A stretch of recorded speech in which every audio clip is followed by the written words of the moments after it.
At 6 months pregnant, my mother-in-law pushed me down the stairs because I chose my daughter's name. "Change it," she yelled. That's when I cut her off forever. I refused to give my child my mother-in-law's name, so she pushed me down the stairs. My mother-in-law Karen approached me about baby names while I was 6 months pregnant and standing at the top of her stairs. "Will you now reveal the name you have chosen for my granddaughter? Or must I continue to speculate?" She had been making small remarks like this all night, and I continued to sidestep her since I knew she wouldn't appreciate my response. After my grandmother, who reared me throughout my parents' split, my spouse Ryan and I had previously chosen Sophia. There was no way out of informing her now. "We're going to call her Sophia." As if the term physically repulsed her, she repeated it back to me. "Not Karen, but Sophia. For me, the name is everything." Ryan was in my arms for 8 months. She interrupted me. "After his father left, I reared him alone. I sacrificed all for that boy. And you're not even able to give me this one item." "Karen, it's not personal. It's the name of my granny."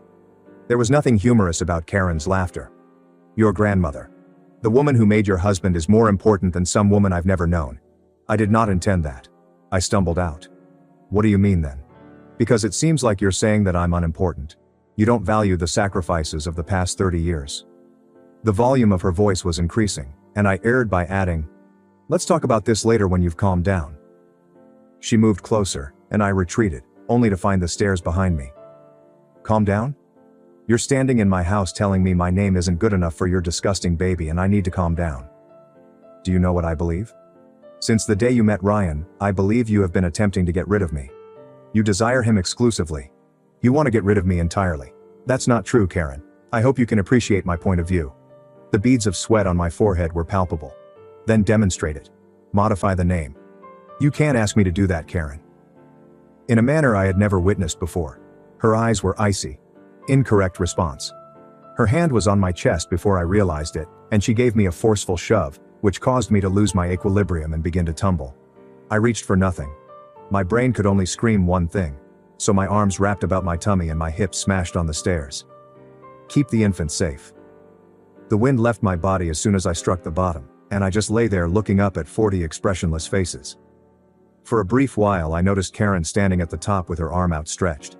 Satisfaction as though she accomplished her goal precisely. Then it disappeared, and she rushed down the steps in tears. God, oh God. She made a slip. I attempted to seize her. Someone made a 911 call. Ryan fell to his knees next to me after pushing through the throng. "Are you all right, baby? Are you able to move? Is the infant doing well?" Karen was immediately behind him, screaming that I couldn't handle it any longer and that she was afraid and trying to catch me. "Ryan." She pushed me. She gave me a shove. The sobbing ceased. Karen's attitude was that of a wounded animal as she looked at me. "Do you hear me, Ryan? Have you heard what she's saying about me?" Her voice became high-pitched and frantic as she seized his arm. I'd never harmed my grandchild.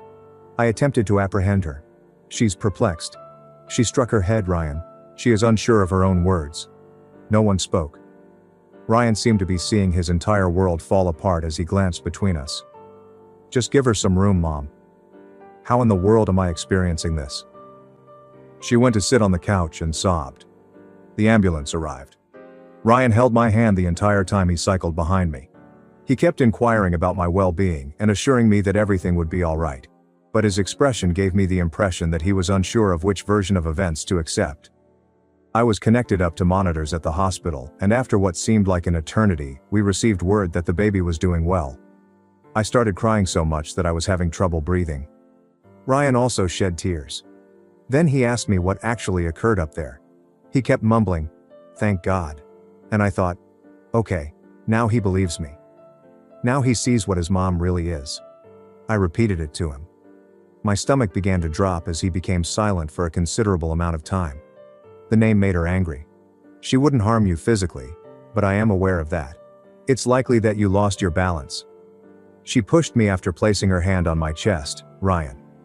Squeezing my hand, he seemed to be attempting to reassure me despite my delusions. "You just experienced a horrible event, and you're worn out. Perhaps her reaching for you was transformed into something else by your head." His eyes showed it to me. This had to be untrue for him. He needed his mother to remain the person he believed her to be. I was also quite exhausted. Our daughter's heartbeat filled the room, my hip ached, and the monitors continued to beep. And all I wanted was for it to end. I responded by saying, maybe it happened fast. Maybe I wasn't totally sure what I felt. Ryan kissed my forehead and his entire body relaxed. Let's concentrate on the baby's well-being. I didn't have the strength to make him see something he was trying to ignore, so I let him believe it. Her palm flat against my chest, the half-second of nothing beneath my feet, I repeatedly replayed as I lay awake in the hospital bed that night with my hand on my stomach. I was aware of how I felt and that Karen was at home at the moment, phoning each member of the family and practicing her version until it sounded like the real thing. The plot would change to something I couldn't recognize by dawn. Before her falsehood became the only thing people remembered, I had about 10 hours. Karen's version had already gained traction by the following morning. I received 15 text messages from folks I had only met once or twice when I woke up. After my fall, Ryan's aunt wanted to know if I was feeling better. His relative expressed her hope that I was receiving assistance after learning that I had been experiencing emotional difficulties. According to a different cousin, Karen called her at midnight and sobbed, expressing her concern for me and the baby. I'm not concerned that she shoved me. As if I were the issue, they were worried about me. I needed to hear Karen's exact words, so I called Ryan's aunt. She's just so concerned about you, honey. That poor woman was crying on the phone and said she didn't know what she'd done wrong. She told me, you've been hormonal and erratic this whole pregnancy. She claimed that Ryan has been battling your mood swings for months and that she has been making an effort to help him. And then to be charged with a terrible crime in her own house. She gave a little tisk. Do you think you're stable enough to be a mother? She said. Sweetheart, she's not attempting to be mean. For that infant, she is truly afraid. I was unable to feel my hands. She expressed her fear for my child. She's just worried. All of us are. You know, asking for aid is never a sign of weakness. After hanging up, I contacted my sister Olivia right away and started talking endlessly. When I was done, she remarked sharply, listen, Emma. You will have to co-parent with that woman for 18 years if you don't get Ryan's head out of his ass before this baby is born. Take screenshots of every text and document every dialogue. This will only get worse. How worse could this possibly get? I didn't know just how worse it could get, was my immediate thought. That evening I was prepared when Ryan arrived home. We must discuss what your mother is saying to others. With a groan, he put his keys down. I spoke with her earlier today. All of this is definitely hurting her. In fact, my jaw dropped. Ryan, she's hurt. I'm mentally disturbed, and she's telling your whole family about it. She expressed her concern that I'm unfit to be a mother to your aunt. She did not say that. She simply worries about you and the stress you've been experiencing. What did she say to you specifically? His entire face softened as he took a seat across from me. He was falling for her. She described her early years to me. When she was 6 years old, her mother left her. She simply left a message and never returned. She grew up believing that no one cared about her and that she was invisible. After having me, Mom at last felt like she mattered and that she existed. His eyes were filled with sadness as he gazed at me. I wanted to scream because I could see where this was leading. He reached for my hand and added, naming the baby Karen would have meant she finally mattered enough to be remembered. She claimed that ever since we became engaged, you have been attempting to force her out of the family and have never respected her position. Did she mention anything about the push? She promised never to harm you. That you are aware that's not a suitable response. She claimed that when you began to tumble, she reached for you. She claimed to have been thinking about it constantly and to find it incomprehensible that anyone could believe she would ever harm her own grandchild. I withdrew my hand from his. She never once mentioned what she had actually done to me, instead spending the entire session sobbing about her early years. She discussed it. I didn't do it, she said. You also think she's real. I think she loved her son, had a horrible upbringing, and erred in her response to the name issue. However, I don't think she shoved you. That is unbelievable. Everything I know about my mother is false if I think that. It was there. The reality beneath it all. Because he would be broken if he believed me, he was unable to trust me. Karen was aware of that. For 30 years, she had made herself the center of his universe. The mother who sacrificed all for her son. The child who was abandoned. She wasn't merely rejecting the shove. Without shattering his entire foundation, she was preventing Ryan from seeing the push. I'm mentally unfit to be a mother, she's telling your family. She's simply afraid. She believes that you will take me away from her. The heir walked out of the room. You're standing up for the woman who nearly took our daughter away." He got to his feet and took his keys off the counter. "Tonight I can't do this." Karen had committed a mistake. But she was also planning. She assumed that I would ignore this and maintain harmony. She was unaware that as I reached the bottom of those stairs, I underwent a transformation. She was no longer in contact with the woman who had wed her son. She had a mother to contend with. I had had enough of waiting for someone to believe me. I would have to discover the truth on my own if I wanted it to be revealed. At her house, someone noticed something. There's always something to see. I was going to start making calls tomorrow. I began making calls the following morning.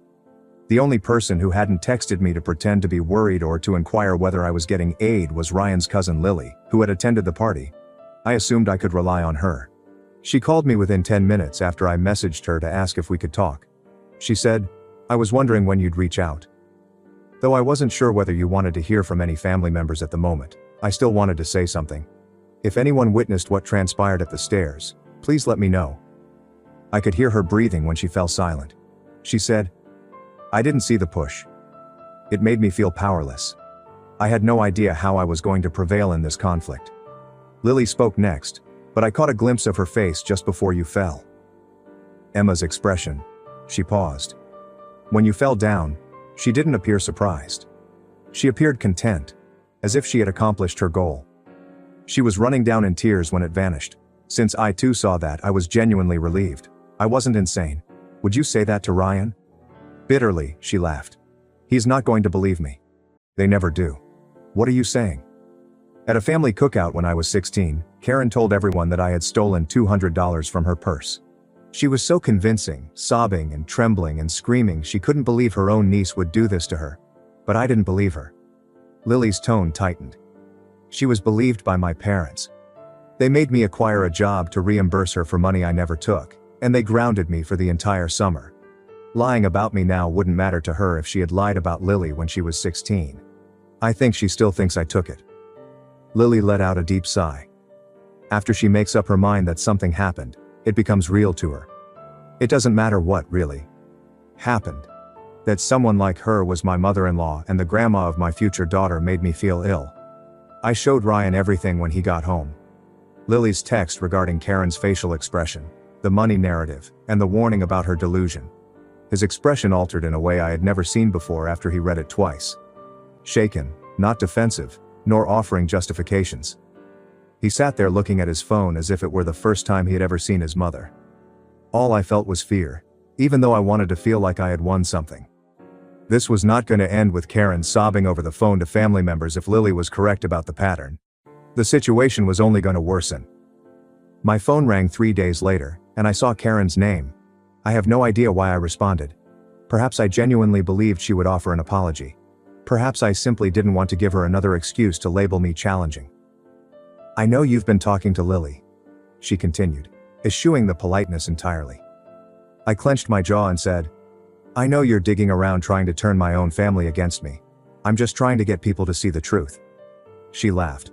"The truth is that you fell down the stairs and decided to blame me because you've never liked me. You're trying to steal my son from me, and I won't let that happen." I can describe the symptoms of postpartum depression, Emma, and I know exactly what CPS looks for when they receive a call about an unstable new mother. Her voice then became dark and cold. I was frozen in place. "Are you threatening me? I'm warning you. You want to keep playing this game? Keep asking questions." I could hear the glee on her face as she said, "I'll call every agency. Keep turning people against me. And I will make sure you never have a moment alone with that baby. I'll speak with each physician. I'll ensure that everyone is aware of your unpredictable and suspicious behavior." She murmured, "I've already heard from Ryan about your mood swings, your crying, and your compulsive worrying." She laughed patronizingly. "Who do you think he's going to believe, sweetheart? His mother who has loved him for 30 years, or the woman who accused her of trying to harm her grandchild?" My hands were shaking, but I didn't back down. "Listen to me, Karen. If you ever threaten me or my daughter again, I'll make sure Ryan hears every word you just said." She had actually said it aloud, threatening to call CPS and take my baby, and she did it over the phone because she knew I couldn't prove it. No witnesses, no recording, just her word against mine as usual. And if she was already considering CPS, she had most likely already begun setting the foundation. She hung up, and the room fell silent. 3 weeks went by with nothing, No calls, no texts, no Karen showing up at my door with a new threat wrapped in a smile. And while the silence should have been a relief, it only made things worse. The question wasn't whether Karen was coming for my baby, but rather how much of a head start she already had. And that thought scared me. Every creak in the house made me cringe, but I tried to concentrate on getting ready for the baby by washing the tiny clothes and folding them into the dresser we'd painted pink, setting up the crib and hanging the little mobile with the stars and moons that played a lullaby when you wound it up. I would always find myself at the window whenever a car slowed down outside. Ryan claimed that perhaps his mother was finally reflecting on what she had done, but I could see him constantly checking his phone, waiting for something he wouldn't acknowledge he was waiting for. Olivia made sure that only my side of the family attended my baby shower, not Ryan's. Olivia caught me staring and squeezed my hand, telling me that everything would be fine. I tried to smile, but my face wouldn't let me because I knew that this wasn't over. I kept watching the door the entire time, expecting Karen to enter with that serene smile which indicates that she's about to blow up. I was at my OB appointment 4 weeks later, and something felt strange from the moment I walked in. The receptionist, who usually smiled and asked how I was feeling, hardly looked at me. She simply checked me in and told me to wait without making eye contact. I sat in the waiting room with my hand on my belly, trying to figure out what had changed. Perhaps she was having a bad day. She doesn't forgive. She doesn't forget. She just waits. My stomach was in knots by the time they called my name, and it had nothing to do with the baby. The appointment itself went well. The baby was healthy, and the heartbeat was strong.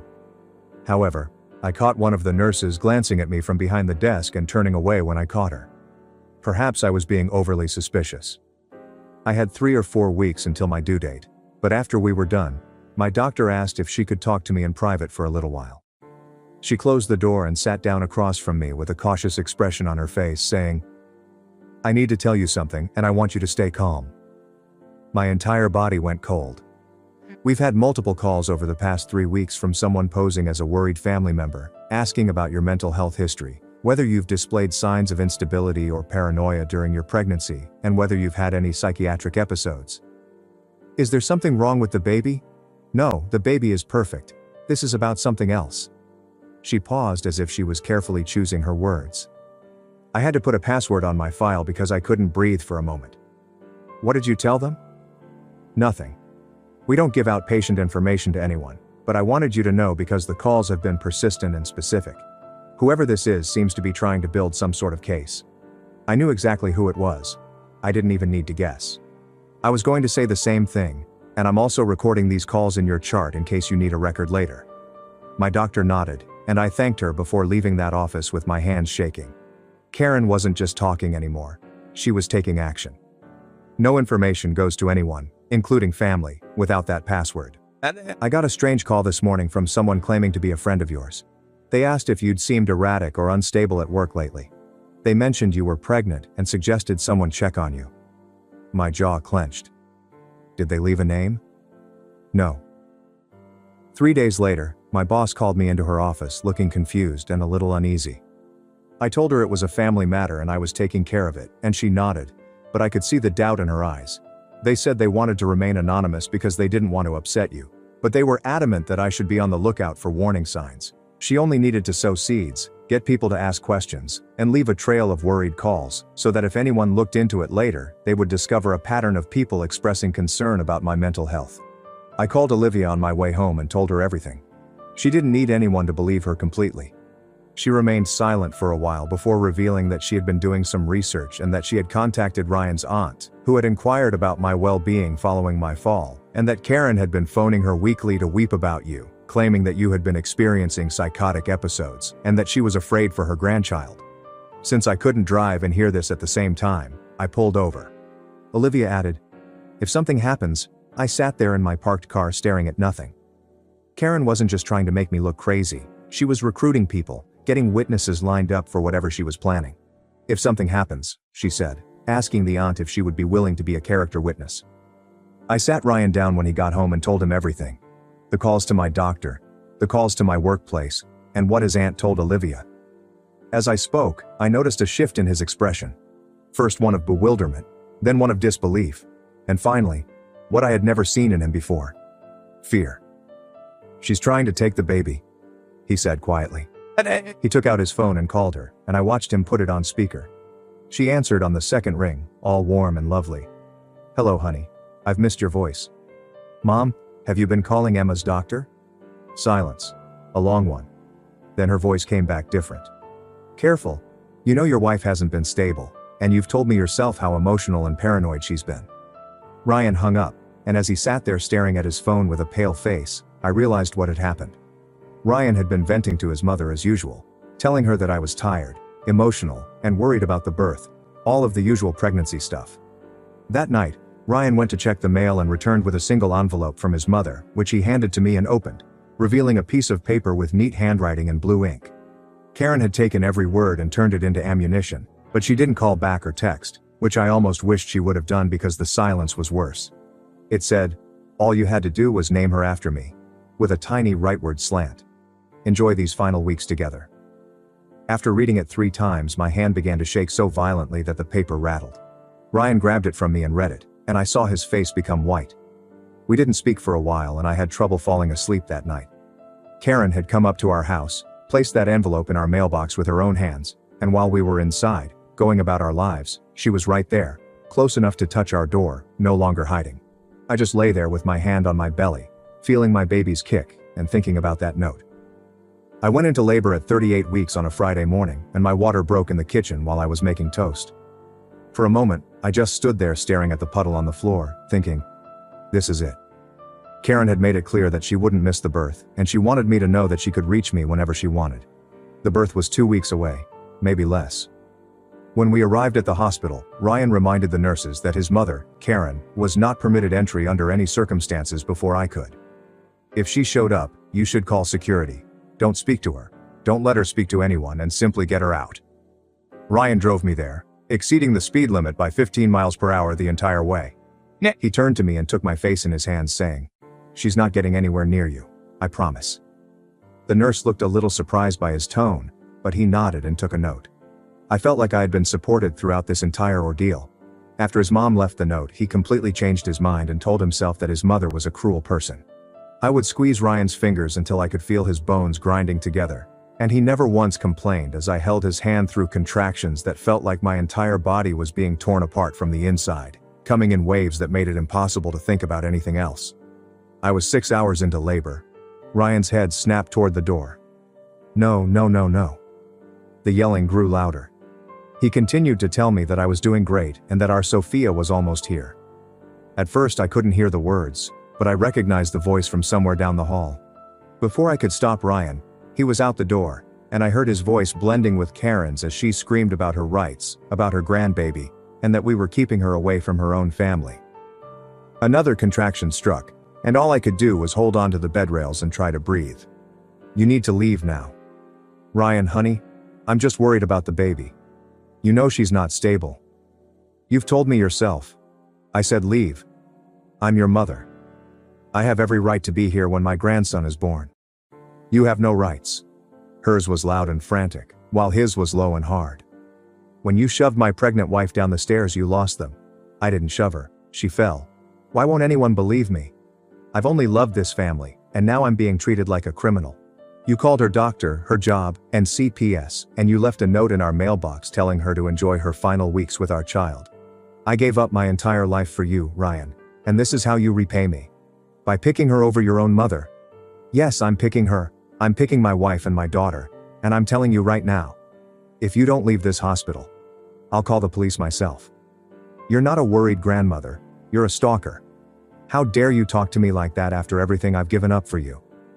The nurse returned, looking shaken, and said, "Ma'am, your husband is handling it, but she's asking to speak to a social worker. She's telling people you've threatened to hurt yourself." I actually laughed, despite the fact that I was having another contraction. Of course she is. 25 minutes later, a woman in a blazer entered and identified herself at 6 months pregnant. My mother-in-law pushed me down the stairs because I chose my daughter's name. "Change it," she yelled. That's when I cut her off forever. I refused to give my child my mother-in-law's name, so she pushed me down the stairs. My mother-in-law Karen approached me about baby names while I was 6 months pregnant and standing at the top of her stairs. "Will you now reveal the name you have chosen for my granddaughter? Or must I continue to speculate?" She had been making small remarks like this all night, and I continued to sidestep her since I knew she wouldn't appreciate my response. After my grandmother, who reared me throughout my parents' split, my spouse Ryan and I had previously chosen Sophia. There was no way out of informing her now. We're going to call her Sophia. As if the term physically repulsed her, she repeated it back to me. Not Karen, but Sophia. For me, the name is everything. Ryan was in my arms for 8 months. She interrupted me. After his father left, I reared him alone. I sacrificed all for that boy. And you're not even able to give me this one item. Karen, it's not personal. It's the name of my granny. There was nothing humorous about Karen's laughter. Your grandmother. The woman who made your husband is more important than some woman I've never known. I did not intend that. I stumbled out. What do you mean then? Because it seems like you're saying that I'm unimportant.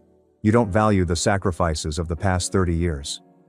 The volume of her voice was increasing, and I erred by adding, let's talk about this later when you've calmed down. She moved closer, and I retreated, only to find the stairs behind me. Calm down?